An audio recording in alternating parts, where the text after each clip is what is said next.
et merci aux sponsors. Alors, qu'on se connaisse un petit peu au départ, j'aurais voulu savoir qui parmi vous, on va apprendre à se connaître un peu, qui parmi vous travaille dans un environnement dit à peu près, qu'on se regarde, on a quand même une… J'ai des mains comme ça, donc on a, donc on a des doutes. Mais officiellement, vous travaillez dans un environnement agile. On a pratiquement un peu plus de 80% de la salle a priori. Parmi vous, qui est complètement profane? L'agilité, on ne connaît pas. OK, on est assez peu en fait. OK. Est-ce qu'il y a parmi vous des professionnels de l'agilité? Votre job, c'est de faire en sorte que des collectifs fonctionnent en agile. Bref, vous êtes un professionnel de l'agilité. Je lève ma main parce que j'en fais partie aussi. OK. Donc, on est assez peu en tant que professionnel de l'agilité. Est-ce qu'il y a parmi vous des sceptiques de l'agilité? Vous voyez, le truc, l'agilité, c'est bien, mais bon, l'intention est bonne, mais bon, au final, ben, c'est pas ça, quoi, l'agilité, ben, c'est pas au rendez-vous. On est nombreux? On n'est pas très nombreux. OK. Enfin, là, j'avais levé la main, mais en fait, je fais pas partie du groupe. Alors, évidemment, le titre de ce moment qu'on va passer ensemble sur l'imposture de la méthode est un peu provocateur et il est important de se dire que le mot méthode a toute sa place. Parce qu'il y a 2 jours, j'étais dans les couloirs, donc je travaille un peu à la Maïf aussi en ce moment, et j'étais dans les couloirs et quelqu'un me dit « Ah, Antoine, c'est toi qui fais une intervention sur l'imposture de l'agilité ?» Non. Le mot méthode a sa place. Le mot méthode a sa place. Évidemment, il y a un postulat, hein, on va rester ensemble 45 minutes.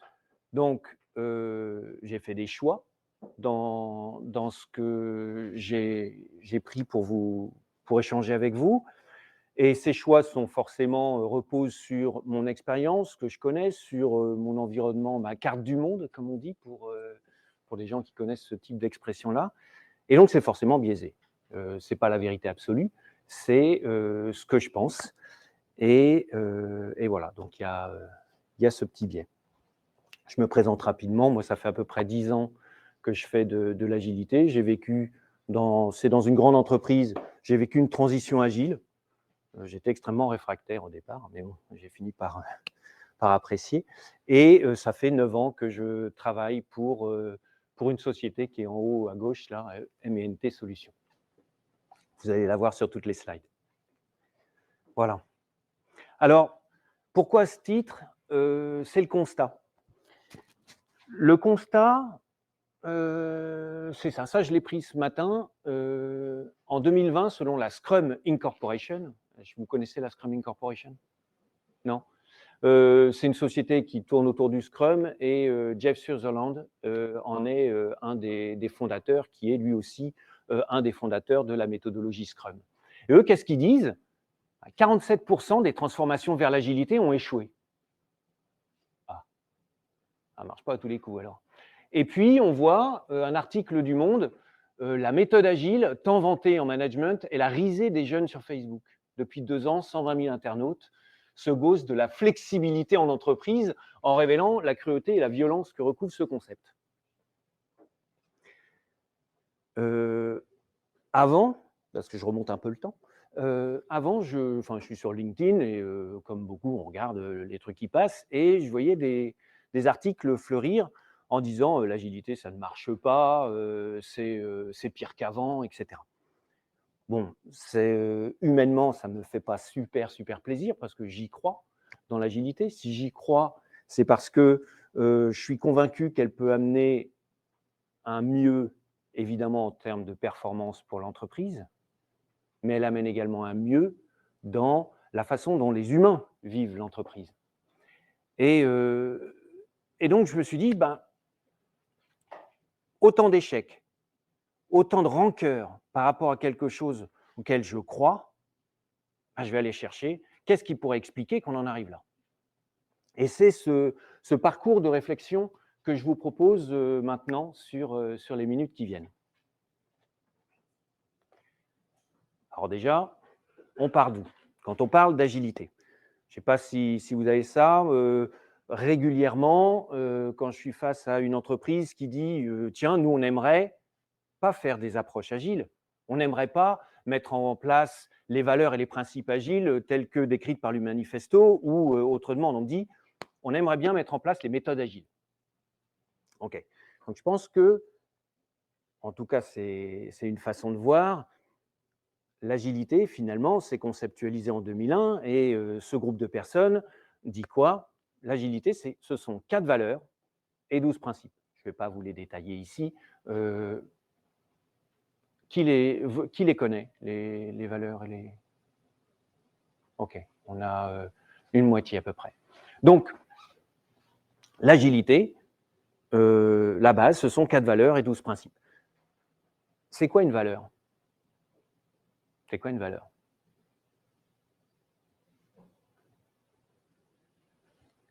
Quelque chose en lequel on croit et qu'on ne pourra pas aller outre cette croyance pour se sentir bien dans nos actions.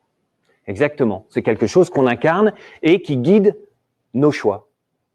Ma valeur, c'est l'honnêteté. Je trouve un portefeuille par terre, je le ramasse, je regarde, j'essaye de trouver à qui il est et je vais chercher son propriétaire. Ma valeur, c'est de m'enrichir. Je trouve le portefeuille par terre, je le ramasse, je regarde, je trouve des billets, je les prends, je jette le portefeuille. Oui. Ça guide mes choix. Et ça, c'est un élément essentiel dans l'agilité.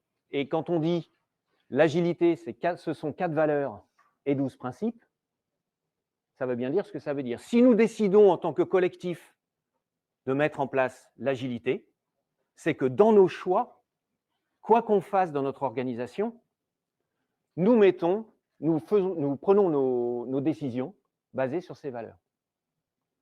Alors, une petite nuance cependant, les valeurs sont constituées de 2 parties, hein, les individus et leurs interactions, plus que les processus et les outils, la collaboration avec les clients, plus que la négociation contractuelle, l'adaptation au changement, plus que le suivi d'un plan, et des logiciels opérationnels, plus qu'une documentation exhaustive. Cette petite phrase ici est essentielle. Nous reconnaissons la valeur des seconds éléments, mais privilégions les premiers. Je ne sais pas si vous avez déjà entendu dans une organisation des personnes dire oh bah, plus besoin de documentation, on est agile. Oui, ce genre d'affirmation. Bon, on n'a pas besoin de plan, on va s'adapter au changement. C'est quand même bien de se dire où on va aller. Ce n'est pas grave si le plan change, mais c'est peut-être bien de se dire ce qu'on a l'intention de faire. Donc, il y a un peu de subtilité. Mais l'agilité, c'est ça. Alors, on se dit, est-ce qu'on ne pourrait pas structurer finalement tout ce qu'il y a autour du système de l'agilité sous forme de cercles concentriques? Vous connaissez Simon Sinek? Non? Je vous invite à aller voir, c'est le petit encart sur une vidéo YouTube, ça dure pas très très longtemps, et Simon Sinek explique, Sinek S-Y-N-E-K, Simon Sinek explique que, et ça fait le lien peut-être un peu avec ce que disait Jean-François Aubry juste avant, ce qui est important, c'est le pourquoi. Pourquoi on fait les choses, le sens derrière les choses. Et donc, pour une entreprise, il est important de savoir pourquoi on fait les choses, comment on fait les choses, et puis ce qu'on va produire. Puis ensuite, on les vend. Basé sur cette même logique, finalement, l'agilité, ce que je vous propose, c'est de la structurer suivant le même modèle. Au cœur, puisque l'agile, ce sont 4 valeurs et 12 principes, au cœur, on y met les valeurs et les principes. Puis ensuite, viennent des méthodes, Scrum, Kanban, des modèles comme SAFe, etc. etc. Je ne vais pas toutes les lister ici. Et puis viennent des pratiques. Et puis, il y a du vocabulaire. On a besoin de toutes ces choses-là pour fonctionner dans un environnement agile. Alors, je vous propose un petit truc. Parmi vous, dans votre, alors on était à peu près 80% à être dans un environnement agile. Sur les 80%, qu'on se donne à voir qui fonctionne dans votre quotidien. Tiens, on va faire ça. OK, bah oui, forcément, les individus, les interactions entre les individus, plus que les processus et les outils. Donc, on va mettre en place, on met telle référence sur F. Est-ce que c'est la meilleure façon de faire? On va utiliser Jira. Est-ce que c'est la meilleure façon de faire? Est-ce que ça vient en support des individus, des interactions, ou est-ce que ça remplace? Donc, qui, dans son environnement, s'appuie très régulièrement sur les valeurs et les principes? OK, on est 5, 6. D'accord. Avec un peu d'hésitation. OK. OK, donc ça nous donne une première image. On va aller vers l'extérieur du cercle qui utilise des méthodes. Quand je parle de méthodes, on fait du Scrum, souvent c'est très répandu le Scrum. On fait du Kanban. C'est pas sur l'affichage de la méthode, mais c'est sur ce qui la structure. Et ce qui la structure, vous avez, en ce qui concerne Scrum, 3 piliers: la transparence, l'inspection, l'adaptation. Okay, on fait du Scrum. Est-ce qu'on est transparent sur ce qu'on fait? Est-ce qu'on inspecte régulièrement ce qu'on fait? Est-ce qu'on s'adapte régulièrement? On réfléchit comment fonctionner mieux? Est-ce qu'on est adapté au changement, etc. Et puis, il y a, je ne vais pas vous faire passer du temps sur Scrum, les cinq valeurs de Scrum, etc. Même chose si vous faites du Kanban. Est-ce qu'on fait du Kanban? Et là, est-ce qu'on parle bien on commence là où nous sommes, on a du leadership à tous les niveaux, on respecte les processus actuels, mais on s'engage à changer de manière incrémentale et évolutive. Puis après, on gère le flux, etc. etc. Donc, quand je parle d'utiliser des méthodes, c'est que dans votre environnement professionnel, vous conscientisez ces supports de méthodes, ce qui porte les méthodes. Qui, dans son environnement professionnel, utilise ça? OK, on augmente un petit peu le nombre. Dans la salle, on est à peu près à 30, je dirais 30%, c'est ce que je calibre rapidement. C'est du doigt mouillé. Alors, on va vers l'extérieur, toujours. On a vu les méthodes. On va voir les pratiques.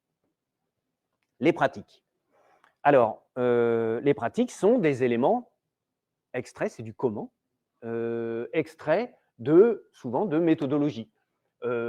On parle de mêlée, alors ce n'est pas exhaustif, hein. On parle de mêlée, de rétrospective, on parle de revue, quelquefois on dit démo, d'affinage, amélioration continue, de sprint planning, bref, de PI planning. On parle de choses différentes. Dans votre environnement, toujours environnement professionnel, qui utilise des méthodes? OK, ouais, là, du coup, enfin des méthodes, pardon, des pratiques. Je m'en mêle. OK. Donc déjà, là, on voit qu'on recouvre une bonne partie des personnes. Et le dernier point, le vocabulaire. Le fameux vocabulaire. Ouais, non, mais de toute façon, on fait ça, c'est agile. Ouais, on a des MVP, c'est important les MVP. Ouais, il faut qu'on fasse des MVP. Tribu, PO, bref, je vous ai mis la vélocité, important la vélocité, on fait des épiques, des HU ou des histoires utilisateurs ou des user stories, bref, peu importe. Et là, je vais vous demander simplement de lever la main, simplement ceux qui n'en sont pour eux qu'au vocabulaire. On n'a que le vocabulaire. OK. OK, merci. On n'est pas nombreux, heureusement. J'ai mis ça, je suis allé jusqu'au vocabulaire sur les cercles parce que j'avais une entreprise que j'ai accompagnée. Et effectivement, il s'est dit, ouais, bon, on va se débrouiller tout seul pour mettre de l'agile. Ils ont renommé tout le monde avec un vocabulaire que personne ne comprenait. Et ils se sont dit, ça y est, on fait de l'agile. Et rien, il n'y avait pas de pratique, il n'y avait rien. Donc voilà. Par rapport au titre de cette intervention sur l'impact de la méthode, où en sommes-nous? finalement, si on veut faire de l'agile, si on veut donner du sens tel que Simon Sinek le décrit, partir du pourquoi, alors, si on veut mettre en place de l'agile, ben, on part des valeurs. Il y en a parmi vous qui, à qui on demande, alors ce sera plutôt pour les professionnels, quoique, oh non, mais il est où le niveau de maturité de l'équipe là en agile? Parce que il y en a qui ont ça, non? Le niveau de maturité? On en est où? On est bon là ou pas bon? Ça, moi, c'est un outil que j'utilise. Je l'utilise parce que je pose ces questions-là et en fonction du positionnement du collectif, ben, je me dis, OK, je vois où on peut commencer à travailler. Donc, c'est un outil, ce n'est pas l'outil, mais c'est un outil qui me sert à ça. Donc, voilà. Premier élément pour moi qui explique, et on va voir que j'ai à peu près 5 facteurs à partager avec vous. Premier facteur, quelle est la place de l'agile quand on dit on échoue et on est insatisfait des méthodes agiles? Est-ce qu'on utilise effectivement les valeurs au quotidien? Deuxième facteur, la structure et le fonctionnement. Le point commun entre toutes ces photos, je les ai trouvées super chouettes. C'est de l'eau et des rivières. Alors, on peut faire une métaphore qui n'est pas de moi, hein, mais je trouvais intéressante. Une métaphore entre les berges, les rives et l'eau qui coule. Et on peut se dire, les berges, c'est la structure de l'entreprise. L'eau qui coule, ben, c'est de son fonctionnement. La structure a donc un impact sur le fonctionnement. On voit bien ici, on a des grands méandres. Ici, c'est enserré derrière des rochers, l'eau s'accélère un peu plus. On a bien une structure qui contraint différemment et, évidemment, ça ne va pas toujours dans le même sens. Le fonctionnement fait bouger la structure. On a une crue et d'un seul coup, ça fait bouger la structure. On fait une grève, enfin bref, le fonctionnement fait également bouger la structure. Ce rapport structure-fonctionnement permet de, est intéressant de mon point de vue à prendre en compte pour mesurer quelle est la part de contrainte sur notre fonctionnement et quel est l'impact de notre fonctionnement sur la contrainte.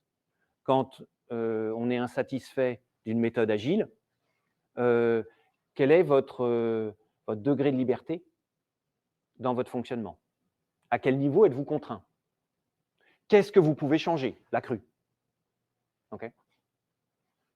Ensuite, c'est une parenthèse, mais la différence entre ces deux images-là et celle-ci, elle est intéressante pour illustrer un mode de fonctionnement dans la mécanique des fluides. Vous avez entendu parler de flux tiré, flux poussé, qui est une mode de fonctionnement. Dans la mécanique des fluides, un flux poussé serait le fonctionnement de la rivière sur cette photo-là et celle qui est en crue. En fonction du boulot, il y a un fonctionnement fort, on est peut-être tout le temps en crue. En tout cas, le volume de travail est variable et quelquefois on est en permanence en crue. Or, on revient sur l'agilité, hein. Un des principes dérivés des valeurs, c'est bien d'avoir un rythme soutenable. Le flux tiré, sur cette photo de canal paisible, est un exemple. Le débit de l'eau est réglé par l'ouverture des écluses en aval. Et donc, il n'y aura autant de fonctionnement qu'on ne peut en sortir en aval. Okay.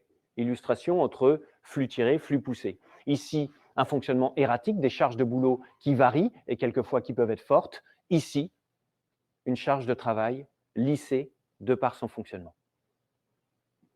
Deuxième facteur, le rapport structure-fonctionnement. Troisième piste d'explication.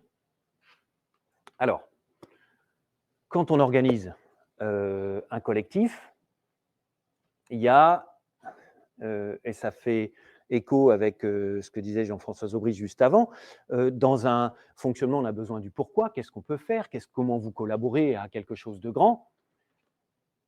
C'est évidemment différent d'une équipe qui suit un processus exogène. On a défini le taylorisme, pour le pousser jusqu'au bout, où une entreprise a une valeur à apporter dans son activité et s'appuie sur différentes étapes pensées de manière extérieure. La personne 1 à l'étape 1 va faire ça, la personne 2 à l'étape 2 fera ça, etc. etc. On segmente le travail et on perd évidemment toute la conscience collective de notre objectif commun d'entreprise. Je suis objectivé sur mes performances. Voilà. Deuxième façon de faire, donner du pouvoir aux gens, le principe de subsidiarité, et non pas d'individualiser les objectifs, mais de les rendre collectifs. Dans les entreprises qui échouent, ou les personnes qui revendiquent l'échec de l'approche agile, surtout des méthodes agiles, où se situe-t-elle? Je suis plutôt dans un schéma où on m'impose mon travail et puis finalement je fais des specs, par exemple. Je fais des specs, je suis à l'étape 1, j'écris des specs, je passe les specs à côté, puis j'écris la suivante. Quand l'étape 2 vient me demander « mais qu'est-ce que tu as écrit là ?» Tu m'ennuies parce que moi, il faut absolument que j'écrive des specs, je suis sur la spec 2, tu me demandes pour la spec 1, j'en suis pas là, moi, il faut que je finisse mes specs. On voit bien que structurellement, on empêche donc les rives, on empêche le fonctionnement en agile de par le modèle choisi. Ici, quand on fonctionne par équipe, avec un objectif collectif, ce n'est pas une personne qui doit faire toutes les specs et qui doit se dépêcher de finir, c'est qu'est-ce qu'on sort, le canal, qu'est-ce qu'on sort au bout. On peut peut-être travailler ensemble. En tant que, je reprends du développement logiciel, l'exemple dessus, mais si le specifier parle avec le développeur qui parlera avec le testeur au même moment, pour dire qu'est-ce qu'on veut faire, peut-être qu'on arrive à marcher un peu mieux. Donc, cette troisième piste, comment l'entreprise qui échoue est structurée. Et ça marche au sein d'une équipe, ça marche à l'échelle. Vous pouvez avoir plusieurs équipes qui contribuent à une chaîne de valeur. Si je suis construite comme ça, où les équipes travaillent ensemble sur un objectif commun, puisqu'elles portent une valeur en commun.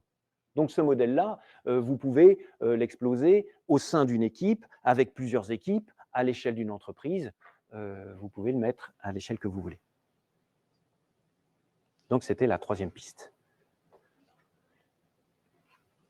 La quatrième piste, alors un chat.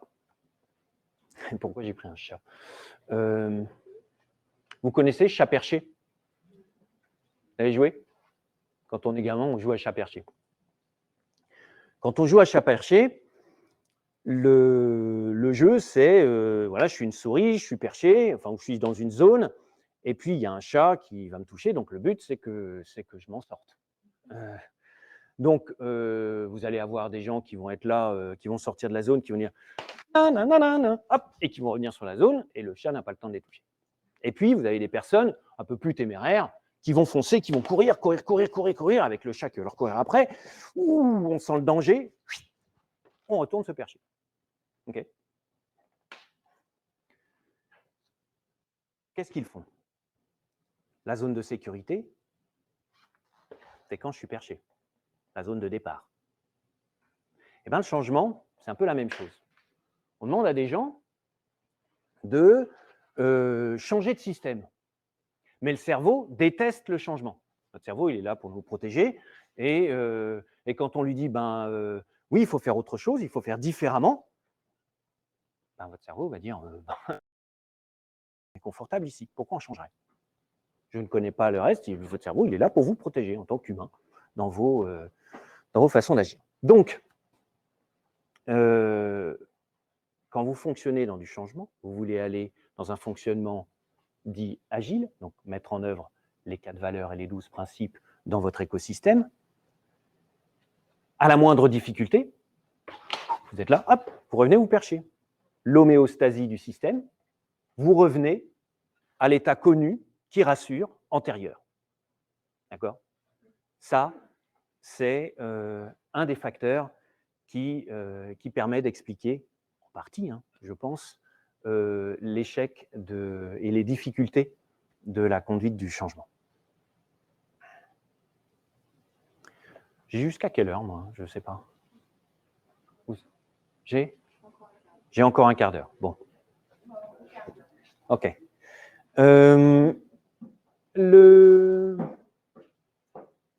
Autre élément. Itzhak Adiz, je vous conseille fortement ses livres. Il a fait un livre qui s'appelle « Maîtriser le changement », un autre qui s'appelle « Le cycle de vie des entreprises ». Et ça, c'est piqué de lui, le cycle de vie des entreprises. Alors, ce qui est intéressant chez Itzhak Adiz, c'est qu'il analyse l'entreprise en disant « elle suit un cycle ». Alors, l'entreprise, ça peut être toute la structure, mais ça peut être une business unit, ça peut être une équipe, bref, on peut le mettre encore une fois à des échelles différentes. Qu'est-ce qu'il nous dit? Il nous dit une entreprise, au départ, c'est la gestation. Vous êtes au café, vous avez une super idée, vous voulez monter une entreprise. Vous n'avez encore rien fait, mais vous avez la super idée. Vous êtes un entrepreneur. Et puis, il y a la naissance. La naissance, on produit là. Maintenant, il ne s'agit pas d'avoir de belles idées, mais il faut produire pour pouvoir rentrer des sous et pouvoir vivre hein, dans notre monde libéral capitaliste. Et puis, vous avez l'enfance, même chose. Vous allez produire et vous avez besoin d'ingénierie, d'entrepreneuriat et donc de vous développer.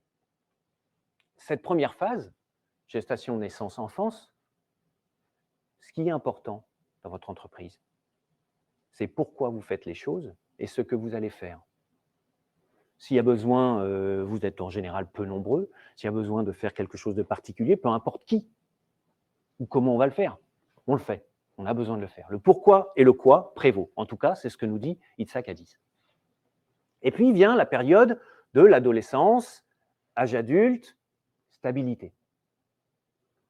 On se structure et là viennent des personnes très utiles qui nous aident à nous structurer, qui utilisent des lettres. Itzhak Adiz utilise le A.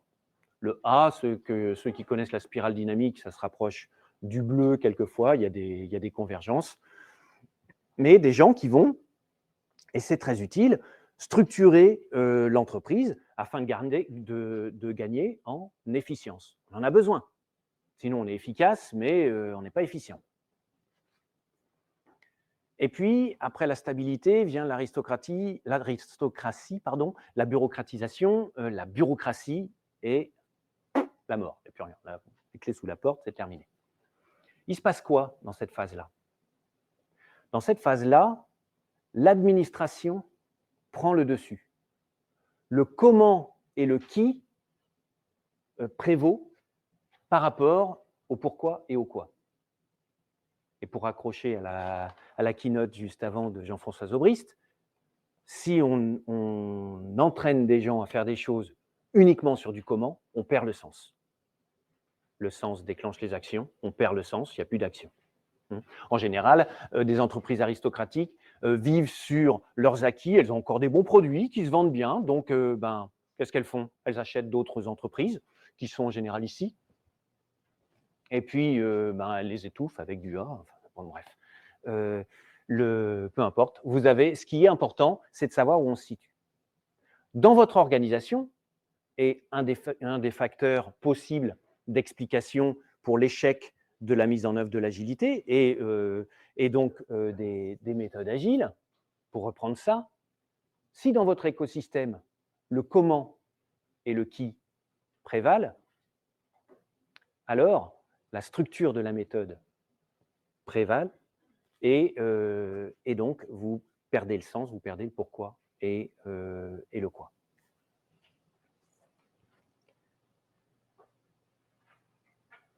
Or, il y a de l'espoir. Le prescriptif, la méthode, la structure s'allège.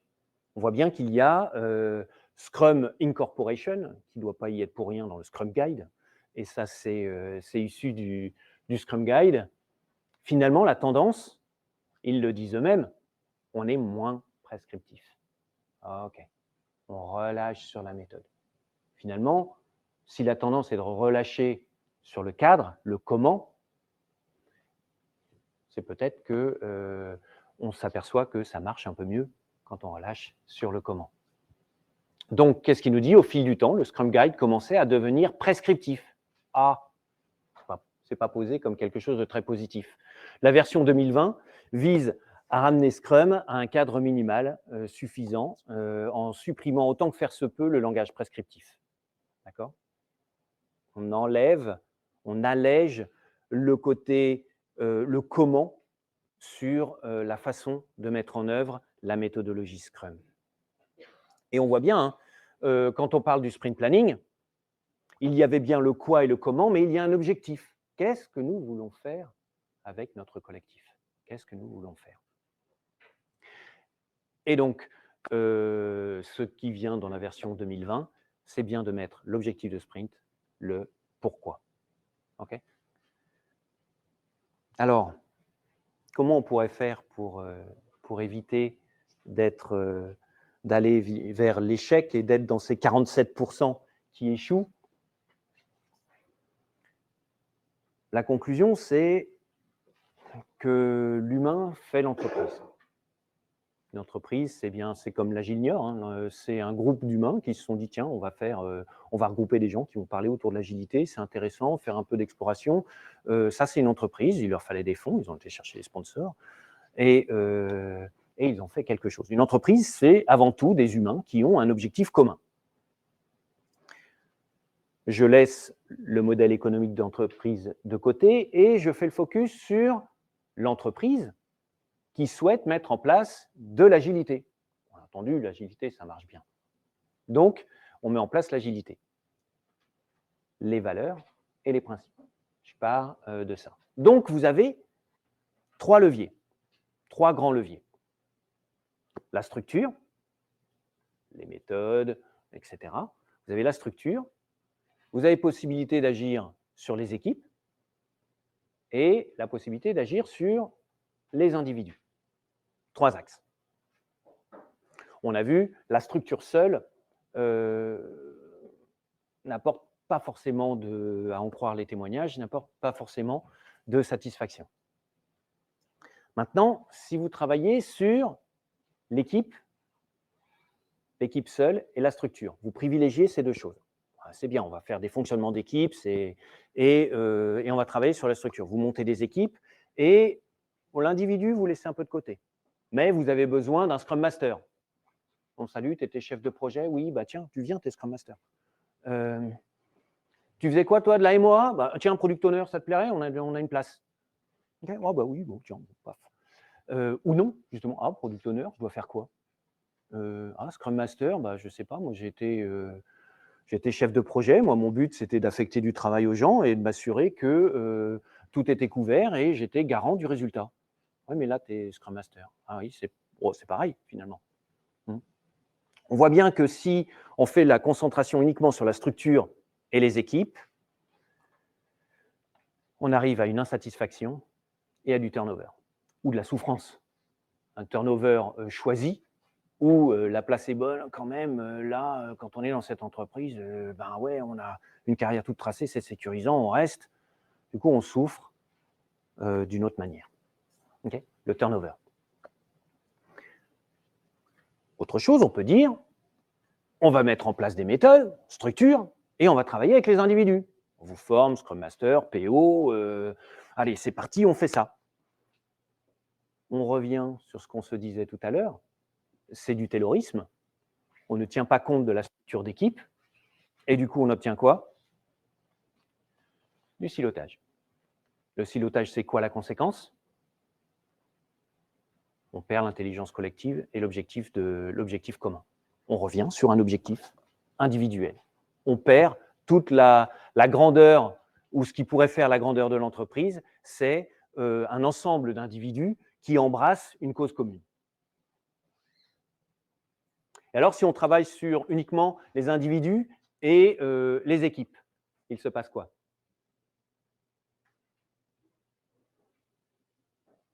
Pas d'idée?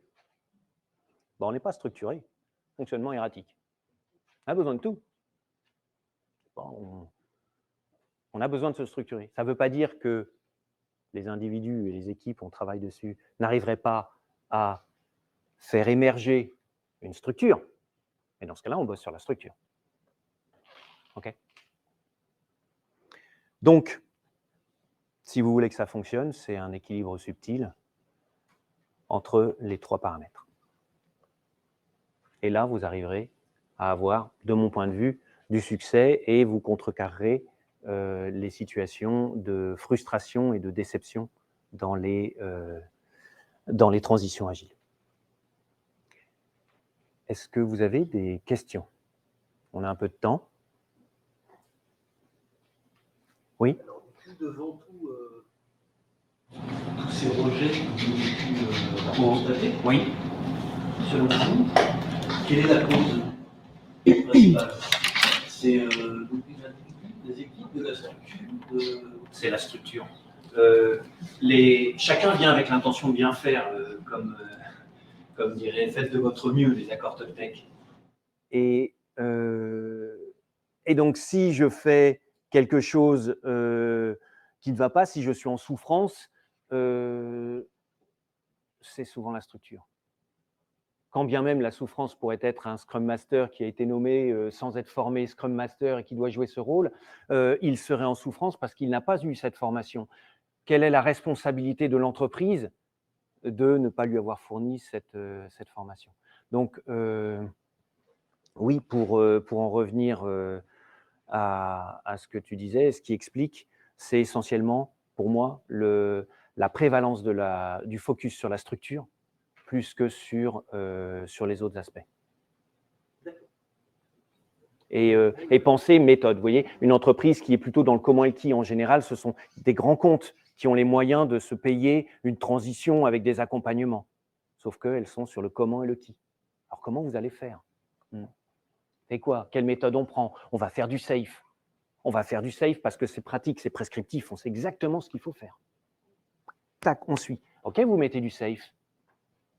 Quelle est la place dans votre fonctionnement safe? Qui peut très bien marcher. On applique ce qui est prescriptif dans safe. Et c'est pratique, safe, ça répond à tout. Et c'est vrai, il en faut de la structure. Mais pas que. Est-ce qu'on met vraiment en place les valeurs et les principes? Est-ce que dans notre fonctionnement, on regarde ces aspects-là? Et est-ce que dans notre façon de fonctionner, notre organisation, quand on fait un PI planning, les équipes fonctionnent de manière linéaire, en processus, équipe 1, équipe 2, équipe 3, équipe 4, ou est-ce qu'elles fonctionnent en équipe par rapport à un objectif, à un incrément produit commun? Et c'est donc effectivement, la structure est pour moi la cause première, en tout cas d'expérience, quand j'arrive quelque part, c'est vers là qu'il faut se pencher pour essayer de regarder comment on peut modifier cette structure pour tenir compte d'un fonctionnement en équipe et avoir des individus embarqués qui sont trop focalisés sur la structure. Il en faut de la structure, il en faut, mais ça n'est pas le seul paramètre. Une société, on voit des sociétés de plusieurs milliers de salariés, de collaborateurs. Est-ce qu'il est envisageable, est-ce qu'on peut imaginer pour ce type de société de dire on va changer de méthode de travail et on va mettre de l'agilité, on va passer à des méthodes agiles. Il y a 1 millier de personnes. Là, ça me... Alors souvent on entend, et pour ça il y a safe. Oui. L'agilité à l'échelle. Et alors donc, la question c'est, est-ce qu'on peut mettre de l'agile dans une entreprise conséquente? Alors là, ça dépend des gens. Ça dépend des jeux. Alors, en combien de temps, j'y réponds après. Bien sûr qu'on peut le faire. Comment on s'y prend? Alors, il est important, effectivement, d'avoir une structure. Si on part sans structure, ça va être compliqué. Maintenant, est-ce qu'on fait le focus sur les structures ou est-ce que ma réponse est uniquement de prendre quelque chose sur étagère? On va faire du Scrum pour les équipes ou du Kanban. On va faire du Safe, point. et on ne se pose pas d'autres questions. Quelles sont nos chaînes de valeur dans l'entreprise? Est-ce qu'on peut isoler ces chaînes de valeur et leur donner de l'autonomie, leur donner une liberté? Dans cette liberté, vous voyez, on peut découper la structure en structures plus petites et donner de l'autonomie dans ces structures plus petites. Et penser, du coup, l'ensemble du compte, du grand compte pour le coup, si vous êtes 1000, ça commence à faire une belle entreprise. On peut le penser on peut le nucléariser. Les business units, comment elles interviennent, comment elles travaillent ensemble, quel est le sens, apporter du sens, le pourquoi et le quoi, parce que quand on est dans des entreprises de cette taille-là, évidemment, il y a de l'administration, on est plutôt dans l'âge adulte, dans l'équilibre, quelquefois dans la bureaucratie, ou dans l'aristocratie, pour revenir au modèle de Itzhak Adiz. Donc le comment rassure, on veut du comment. L'entreprise, elle a besoin de se structurer, on ne part pas comme ça. Donc oui, on se structure, mais dans la conduite du changement, vous travaillez sur des équipes et des individus et vous arrangez que la structure ne devient pas contradictoire avec l'objectif poursuivi, c'est-à-dire la mise en place des valeurs et des principes agiles. Je ne sais pas si… en combien de temps? Ça dépend de la volonté, et la volonté de l'entreprise. Est-ce qu'on a les sponsors au bon niveau? D'où vient le sponsor? C'est-à-dire, est-ce que le sponsor, on s'est rencontrés entre sponsors et finalement, ouais, l'agilité, ça marche bien, ok, ouais, super, ouais, on va faire ça. Et dans l'entreprise, on part sur de l'agilité, mais on ne s'est pas formé à l'agilité. Okay. Il y a un très bon article, alors je vais reciter Jeff Sutherland parce qu'il fait partie des auteurs, des co-auteurs de cet article qui est paru dans la Harvard Business Review en 2018. Et ce qu'il dit, il parle du schéma de déploiement dans les entreprises. Et il dit, ce qui se dit dans cet article, c'est on part de l'entreprise avec un sponsorship en disant allez-y, mais personne ne se forme. On va travailler directement sur les équipes qui produisent, typiquement DSI, puisqu'on est dans ces contextes-là. Puis au bout d'un moment, les DSI travaillent, elles produisent, mais est-ce qu'elles produisent des choses de valeur? Non. Donc, on va travailler sur l'ownership, le produit, qu'est-ce qu'on veut faire. Et enfin, en tout dernier, on va travailler sur intégrer ces chaînes de valeur et de construction de produits dans la totalité de l'entreprise. Et donc, dans le processus de déploiement, le management et le top management est formé en dernier. Et ce que dit Jeff Sutherland, c'est si on commençait à l'envers, c'est-à-dire par les gens qui sponsorisent ça, se forment à l'agilité, comprennent les tenants et les aboutissants, comprennent le flux tiré par rapport au flux poussé. Pas tout d'avoir un objectif, mais comment, et qui est important, on n'en doute pas, mais respecter le rythme des équipes et se dire, si on n'y arrive pas, ce n'est pas de la faute des personnes, c'est la façon dont nous sommes structurés. Je reviens sur ce que disait Zobris tout à l'heure, c'est de ma faute si ça ne marche pas. Oui. Quelle est la part de responsabilité de la structure de l'entreprise dans les difficultés que rencontre l'entreprise? Donc, en combien de temps? Ça dépend des gens. Ça répond à une troisième question que j'avais pour vous. OK. Est-ce qu'il est envisageable d'avoir des services,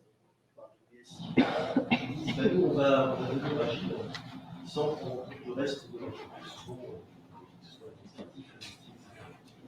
j'imagine, par rapport à ce que vous expliquez, que ça va bien. Ça dépend de la chaîne de valeur. Si on considère que la DSI est une entité complètement isolée et elle produit sa propre chaîne de valeur, elle arrive à prioriser, elle tient ses produits. À la limite, pourquoi pas? Est-ce qu'on met de l'agilité à l'échelle de toute l'entreprise? Donc, si l'entreprise a un but, alors je ne sais pas quel est le modèle économique de l'entreprise, on est sur Niort. Donc, je vais prendre l'exemple de l'assurance, au hasard. Mais si on prend le domaine de l'assurance, est-ce que pour autant, on a de l'agilité dans la façon dont on conçoit nos produits, dont on adresse les attentes utilisateurs, puisque la DSI a des utilisateurs souvent internes, externes indirectement. Donc, non, on n'a pas de l'agilité à l'échelle de l'entreprise. On aura gagné dans ce fonctionnement DSI, on aura gagné quelques éléments, mais elle se trouvera toujours dans un environnement compliqué pour travailler avec les autres business units de l'entreprise. Ouais. Ouais. En tout cas, c'est ce que j'ai observé jusque-là. Ce n'est pas la vérité vraie, mais c'est ce que… Okay. Merci. Est-ce qu'il y a d'autres questions? Non? Ben, il ne me reste plus qu'à vous remercier alors. Merci pour ce temps. Merci.